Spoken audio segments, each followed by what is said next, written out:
Welcome to this episode of Beauty Business Matters, and this is a really, really special episode. I have two very special guests. I've got Dan and Anna Inglis. Both of them are directors of Elegant Touch, and what makes them exceptional is that, well, I met you both at Excel just before the awards, and the two of them have, like in the business, they have won UK Professional Beauty Large Salon of the Year the very first time they have entered the awards, which is like hats off to you guys. It is such an achievement. And I can remember as well talking to Dan, what I loved when I met Dan came to the Beauty Roundup event at Excel and sat and did all of the learning and everything while Anna was downstairs at the finalists celebration, drinking champagne. And I just thought, oh, this is just such an exceptional couple. And I just love the fact that you guys are now in Beauty Directors Club as well. So welcome to the show. Thank you. Thank you for having us. And I just can't wait to hear all of your story, because I really don't know the full story of how you guys met and how everything started. So can we start with you, Anna? Yeah. So obviously you've got fabulous business. Where did this all start? Have you always wanted to be in the beauty industry, or? Yeah, even from a young age, there's pictures of me doing little hand massages on my granddad and little head massages.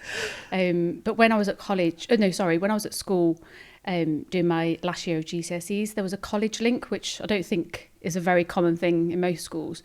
So you'd go to college one day a week and get a basic MVQ. And I chose hair, childcare and beauty was the one that I absolutely loved. So did the MVQ one while I was at school, and then went on to college from there. So did you do 2 full years? I did the MVQ one while I was at school, and then did 2 years after that. And then did you work in a salon, or what did? Yeah, so once I finished college, I then went and worked abroad just for a few weeks, just a bit of a let loose, go and work in bars. And a nice holiday with a little bit of work thrown in. Yeah. And then come back and then worked in local salons. And then I went on holiday. I think it was about 21. Went on holiday and I was like, I'm gonna do it myself. I'm gonna leave. I'm gonna settle myself. So then rented a room in a hair salon. And was this just you? This was just me. Yeah. And at this point, this is when I met Dan, because I needed an accountant. I love this story. I didn't know this until today. So Dan, you got drafted in as the accountant. I did. So I worked with Anna's brother-in-law, who came to me one day saying, my sister-in-law is starting up on her own. She needs an accountant. Do you have the phone number for our external accountants? And I never do any private work, and I never did at the time. I was just interested in going out and stuff, but I don't know what came over me, but I said, yeah, go on then. I'll come and see her. Forget her paying those sorts of fees.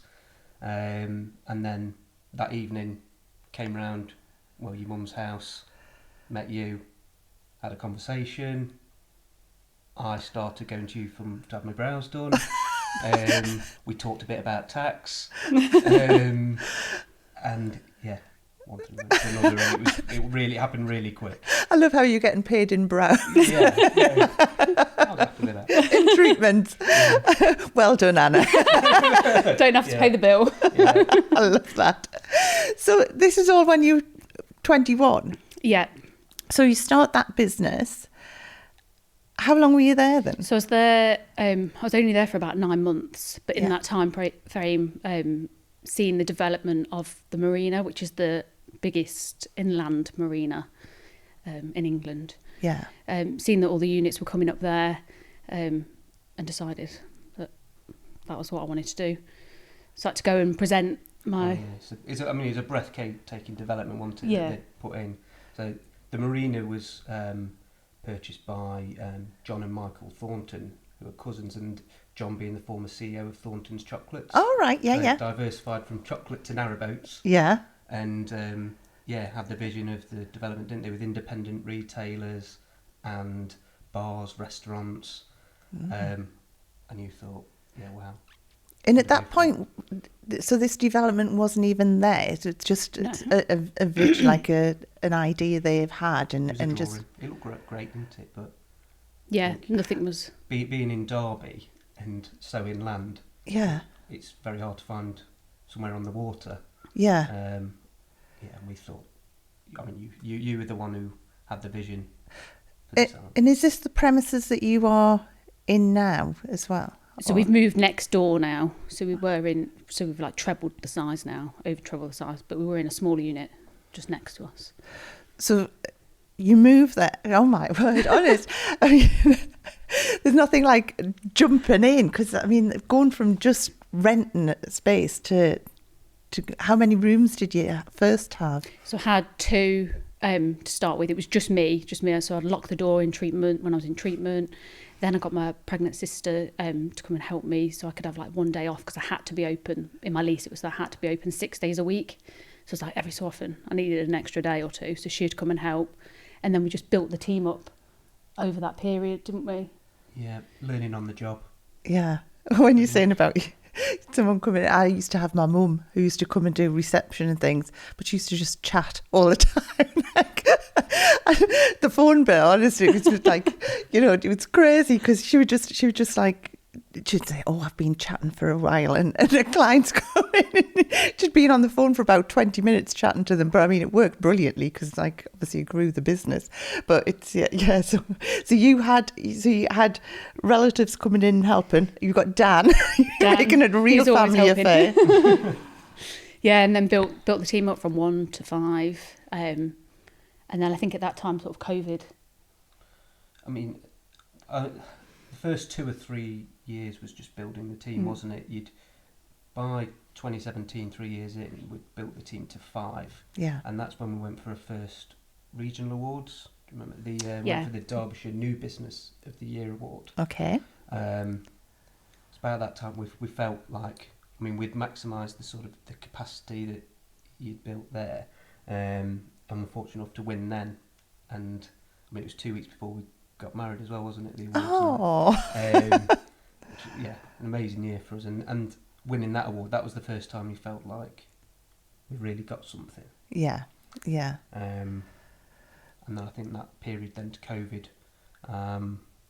we sort of capitalised on that success through savings. We invested in equipment, didn't we? You purchased the IPL machine and all the electrical facial equipment, and built our reputation. So have you changed from, did you start off more beauty and now you've changed to more advanced, or treatment-wise, or is it a wide scope? We do a wide variety, but we have gone down more advanced, like with the IPL, skin treatments. But we do a lot of packages. We get a lot of people coming for the day and things.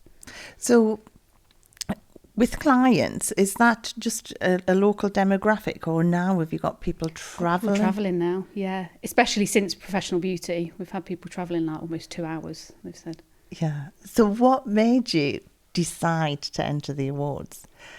Because like obviously it is a fabulous award to enter, and obviously to go ahead and win. But I know people sit on the fence for ages and ages thinking about entering. Did you just think, yeah, I'm going to do it and just head straight in? I think it was the new salon, wasn't it? We'd just moved into the new salon. Was it about 6 months or so? And then the application had to be in. About 3 months. Oh, was it 3 months? Was it 3 months? But I've never felt like we've been stronger and the best team. Like everything just seems to have fit since we've moved. How big's the team now? We've got a team of 12 now. Oh wow! So within that time frame of moving to the new shop, we'd over doubled the team. Like everything just went so quick.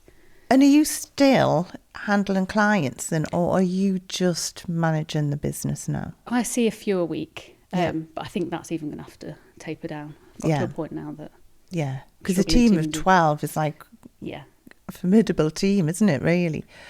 Yeah, it is. Have you found it easy to find new team members? Yeah.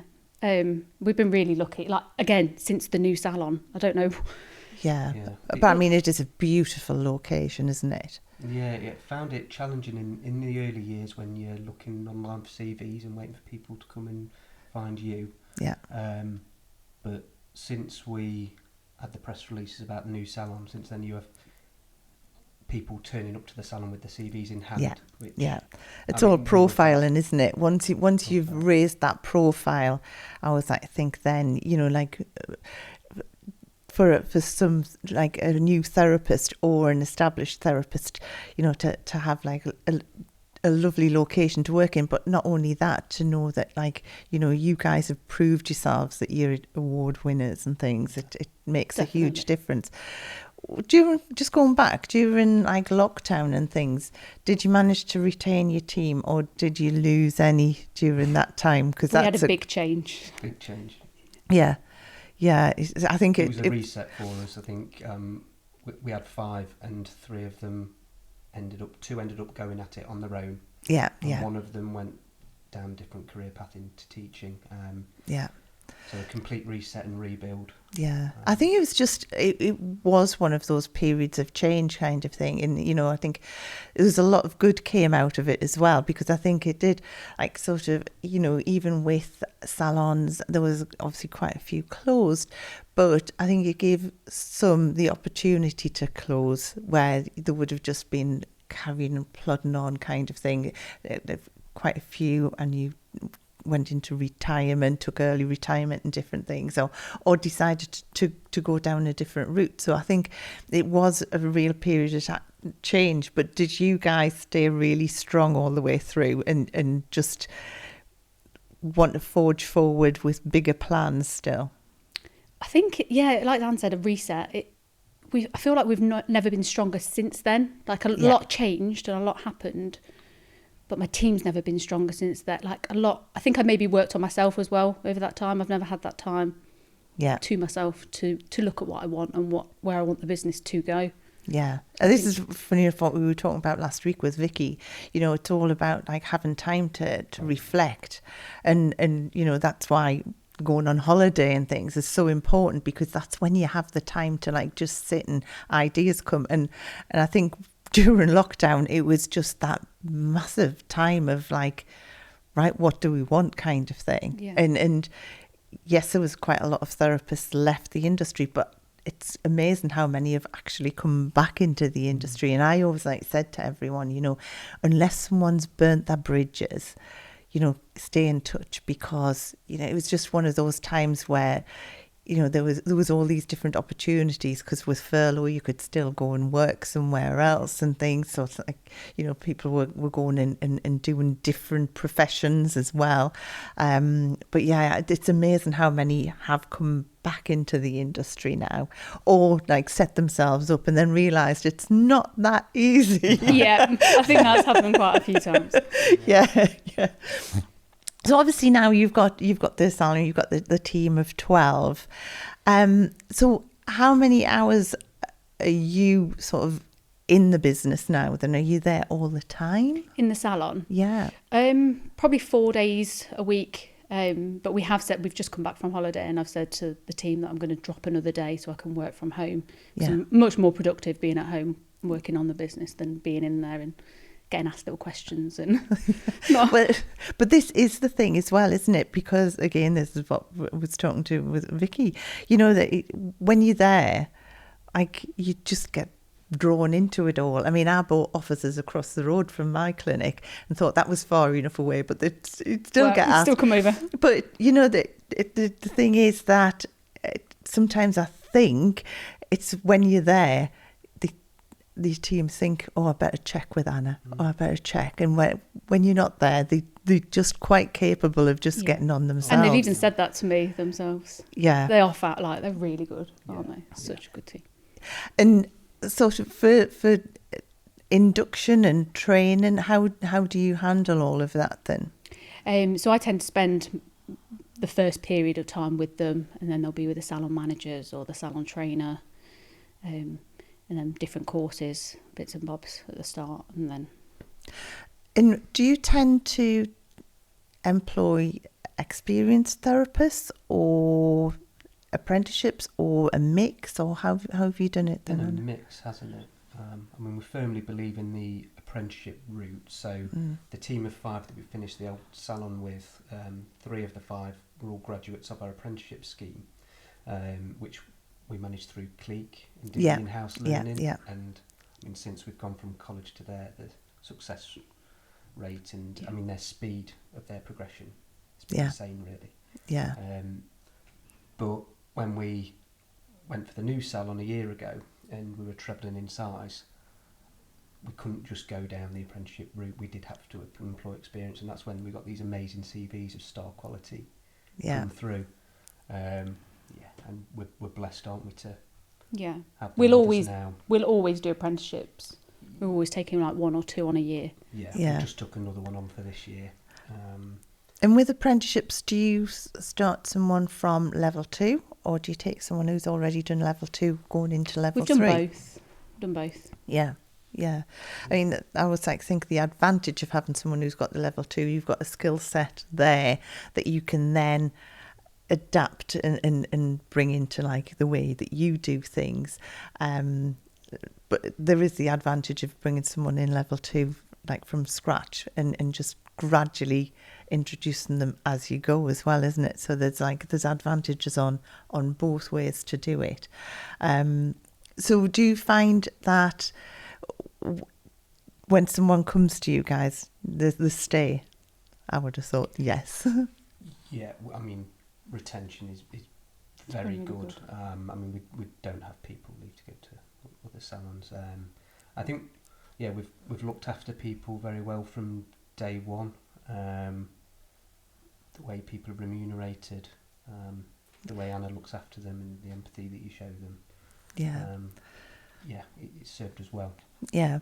And do you find that you have like incentives as well, and in different ways that you keep everyone motivated? Is that a commission structure or? Yeah, so I mean, the commission structure is one. I think it's perhaps more common you find now in the circles that we're now in. Yeah. But from day one, when Anna employed her first girl, we put them on a treatment commission structure, earning money for every treatment they do, encouraging them to grow, develop their skills, and you'll get out what you put in. Yeah, and it's worked. Yeah, I always think as well, the way I always develop salons I work with or my own as well, I always think, it's one of those things, if the salon's doing well, I want my team to do well. Absolutely. And it's that, then it makes it a really, really like great way of growing, because, and I know you guys do this, but like someone feeling that they are part of something, rather, because obviously I got to meet your team at the awards, very excited. And that's what, like, the passion that they showed that night, like they cared so much. That for me, that meant more than anything, that they were so happy. I mean, the thing is, obviously it's the first time that you've been to professional beauty awards, but when you're sitting there, it's far easier now as a judge, but you still get very, very excited. But when you're actually in the awards, it's like your heart's pounded, isn't it? And once they start announcing you like think, oh, we're halfway down the line, but then it's all of a sudden it's the next one, and it's going to get announced. Your wine sat there for quite a while until it was announced. And then on the water. Story, but and it's the most exciting thing. And when we won the same award as you many years ago, we had all of our team there as well, and it's just for a team to be there. I mean, I know it's a big expense to have them there, but it's just it's just such a great experience, isn't it? Yeah, they are real, aren't they? I wouldn't have business without them. Yeah, they deserve it. Yeah. And it was just lovely to see you all like piling on the stage, and they all piled on Anna. I was sat next to you, but couldn't. No, I was on the floor before I was even on the stage. Which was nice. And then Obviously, I think you celebrated long into the night as well. We did. Didn't want it to end. No, I think the lights had come on and they were still dancing. Yeah. I think it's the latest we'd been out since we'd had Children.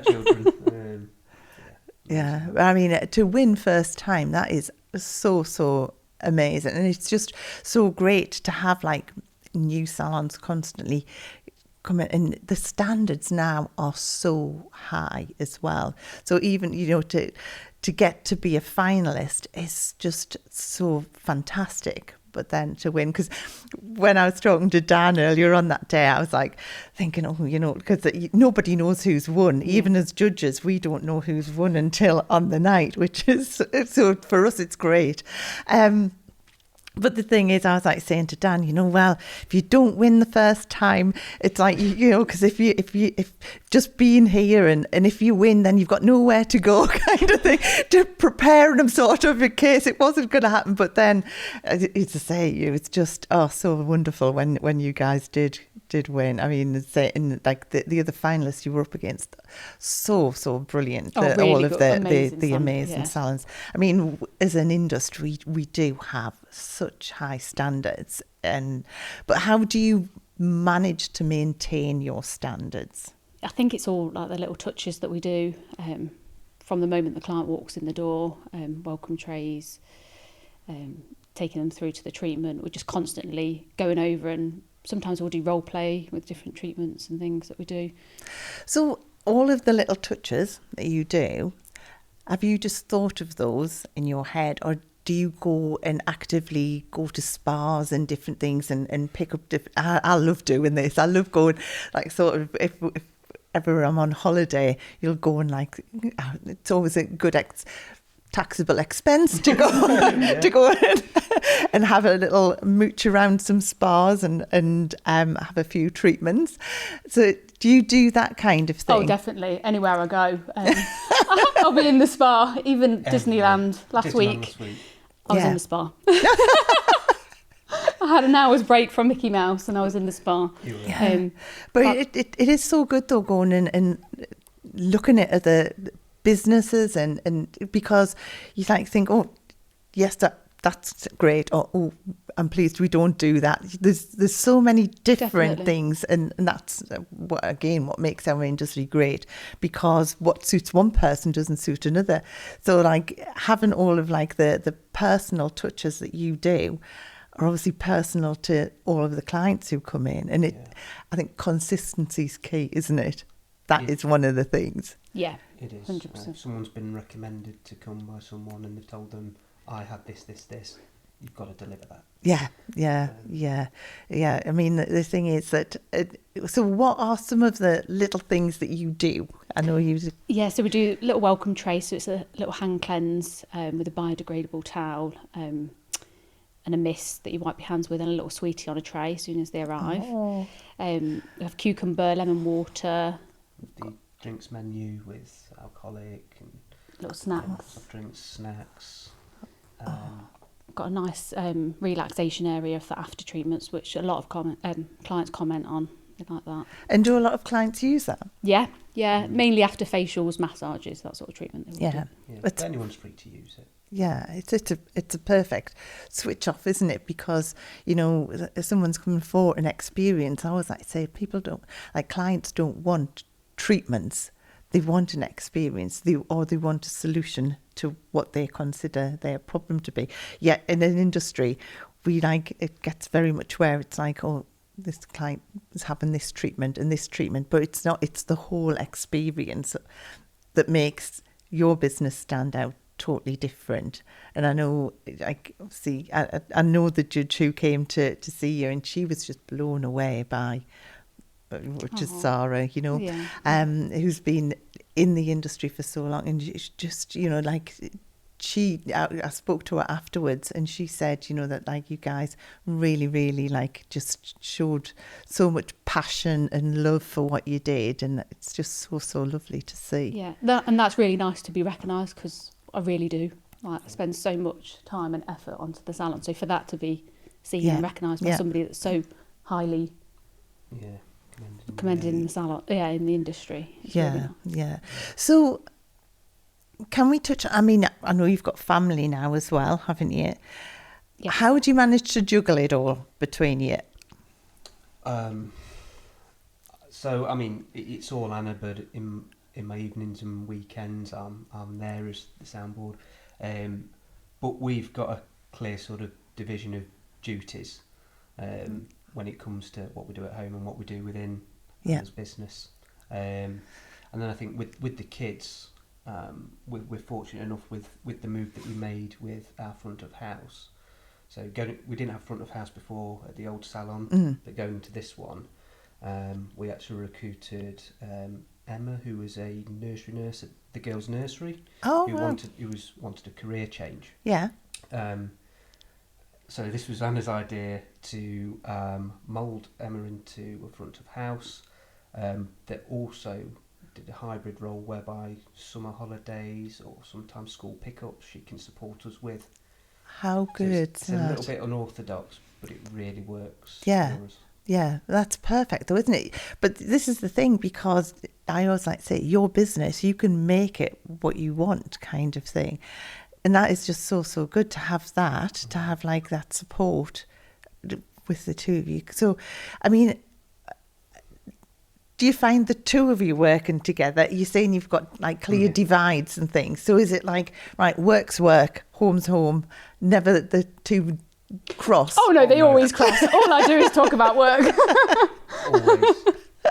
Salon. Yeah. I mean, with what Anna does in the business, I could never do. And the stuff that she leaves me to, she doesn't try to do. Yeah.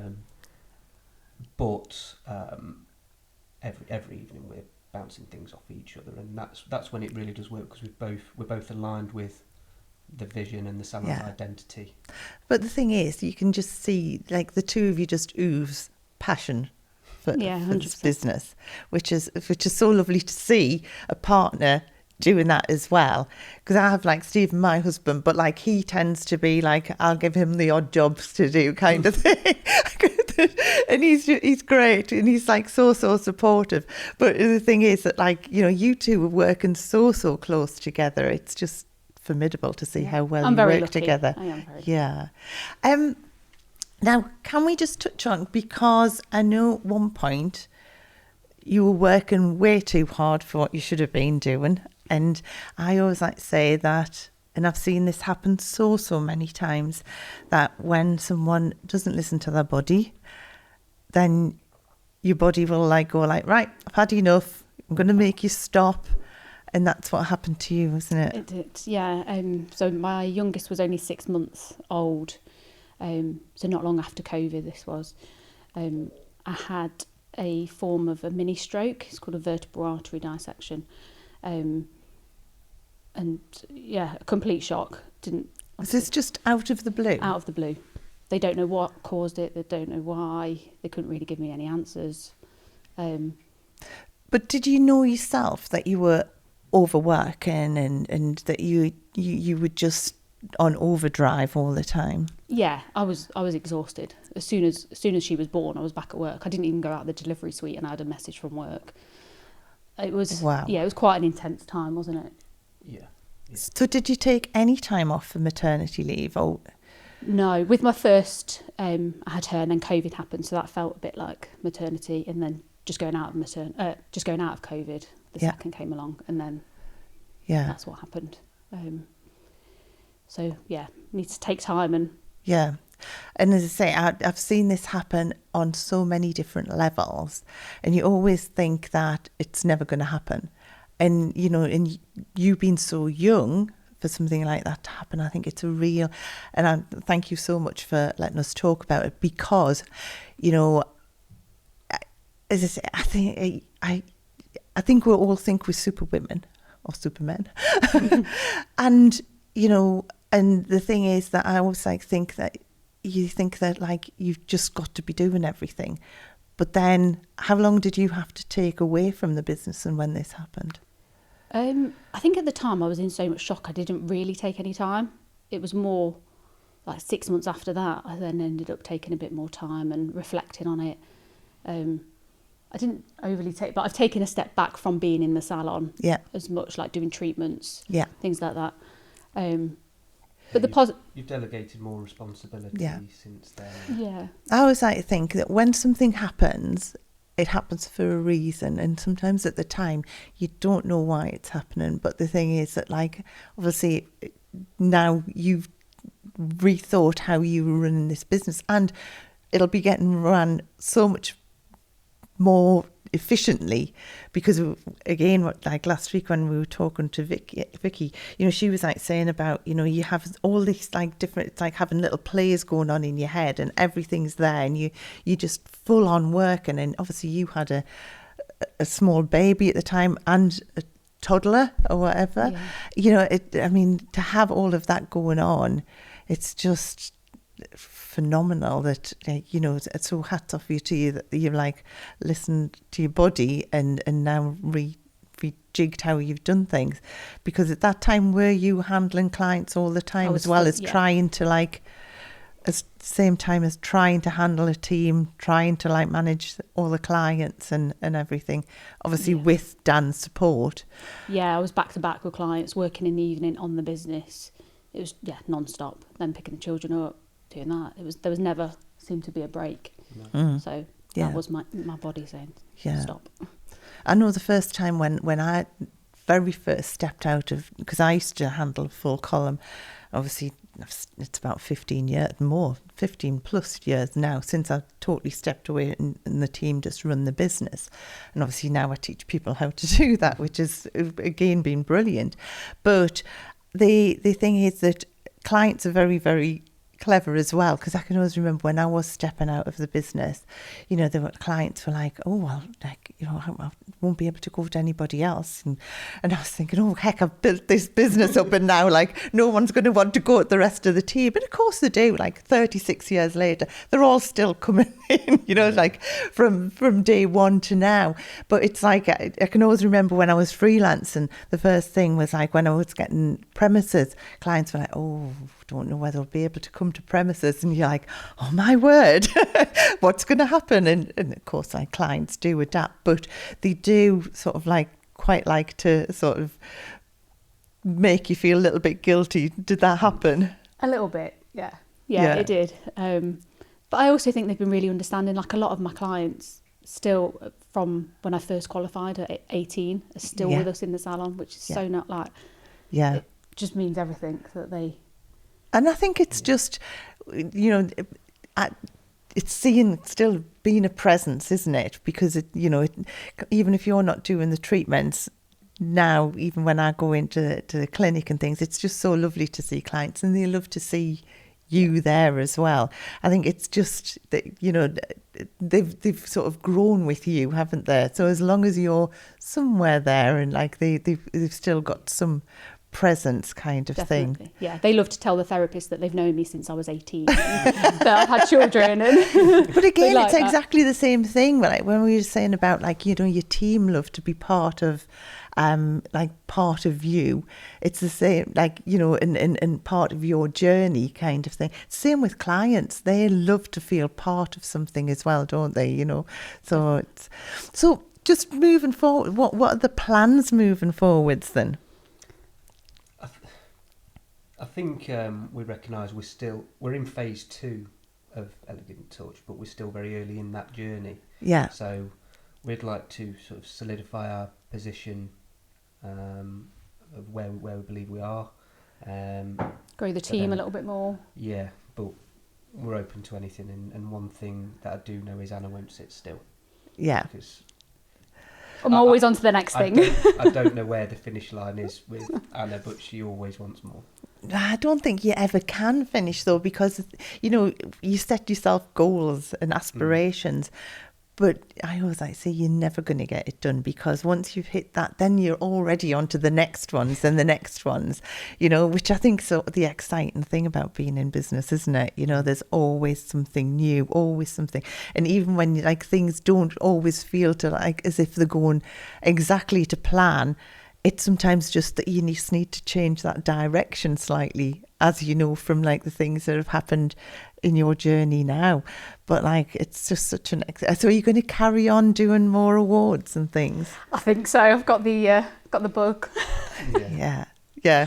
And do you think you'll ever have another salon, or do you think Potentially, yeah. I definitely won't rule it out. Dan will be going great? Oh my. Yeah. The thing is that once you've perfected one, it's easy then to move on to another one. I just want to keep giving the best to the clients, best for my team. Just I've got a fire in my belly, especially at the minute. Yeah. One other thing though, so obviously you are very, very busy. Both of you are very, very busy. You've got family and things. What do you do to switch off, or what do you do to recharge? I tend to go for a run most mornings, or jog. Yeah. And that just clears my mind completely for the day. So gets me in a positive mindset. Yeah. That's my sort of release.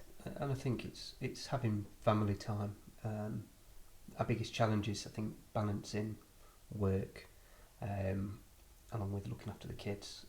So going on days out with them when we can, and our holidays. Yeah. And then on a night time, do you switch off on a night time, or is that time when you're still talking about the clinic and salon? We're both that busy in the day, we don't really speak. We don't speak in the day, do we? I'm usually asleep by 8 o'clock, 9 o'clock. Yeah. We'll get home, we'll sort of feed the kids, do bedtime, that stuff. Yeah. And that's when we talk business. But it's both a hobby. We enjoy doing it.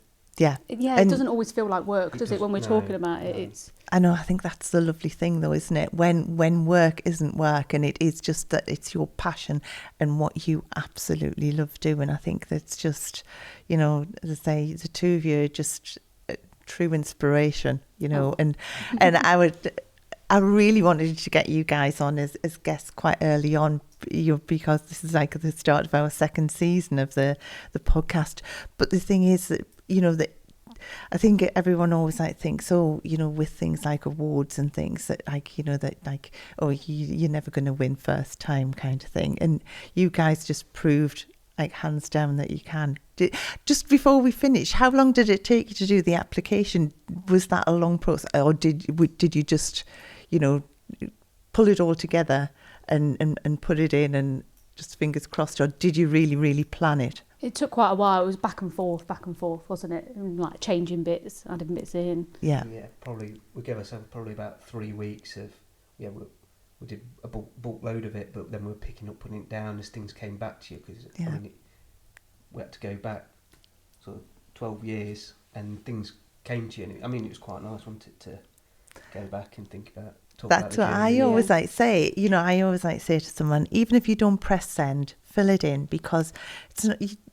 It's a very British thing, isn't it, not to big yourself up. But the thing is that everyone's just done so well in business. And I always think, there's never two businesses entirely alike. So, what you've done and what you've achieved is unique to you, and it's just lovely writing it down on paper and or online and thinking, yeah, we've done that kind of thing.